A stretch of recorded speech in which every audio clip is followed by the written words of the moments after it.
First on the scene was the royal contractor with his architect named Philetus. He brought with him a corps of expert stonemasons, hired apprentices, quickly erected barracks that housed some 4,000 craftsmen.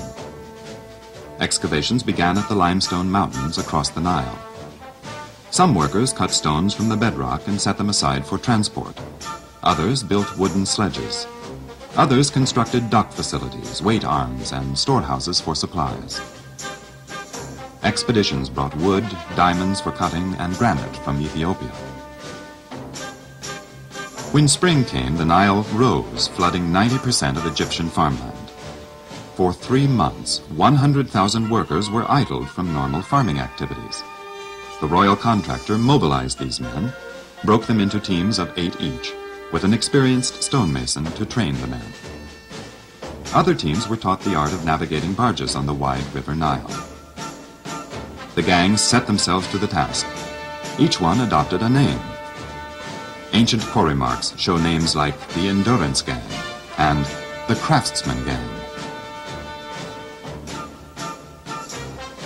Using wedges, rollers, and levers, the men hauled the stones to the waterfront.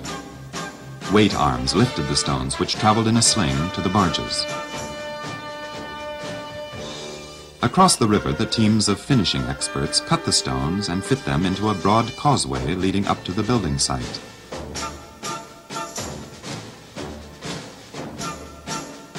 When the Nile receded each year, the gangs went back to their farms.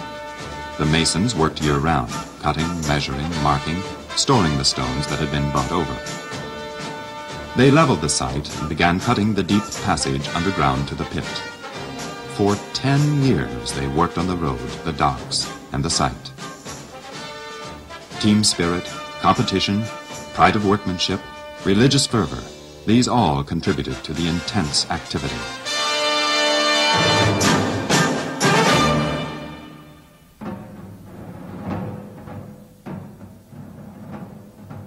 When the preparations were finally done, the major work of construction began. Returning each spring, the huge laboring force delivered 125,000 rough stones to the site. The finished stones from the previous year, each with a number to indicate its position, were moved into place. Each gang of 8 men brought 10 stones across the Nile during their 3-month stint.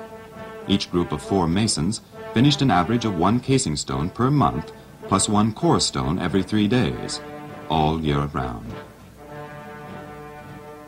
Chips from the cutting were dumped over the edge of the Giza Plateau, extending it some 100 feet to the north. Some were saved as fill for beneath the wooden ramps. A special team planned the passages. Trial passages still in evidence were cut into the bedrock, showing the planned arrangement. Granite monoliths were cut with bronze saws set with jeweled teeth. Rounded scraps of granite served as counterweights for the levers and saws. Outcroppings or bosses were left on the unfinished stones to hold props, levers, and slings. Sheet iron protected the softer limestone as the heavy granite monoliths were inched along with crowbars. They were rocked back and forth, so only half the weight was lifted at a time. Each new row began with the core. Then the casing blocks were lowered into place on a thin layer of cement.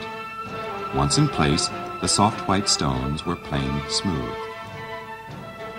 A lip and groove arrangement on each casing stone locked the rows together.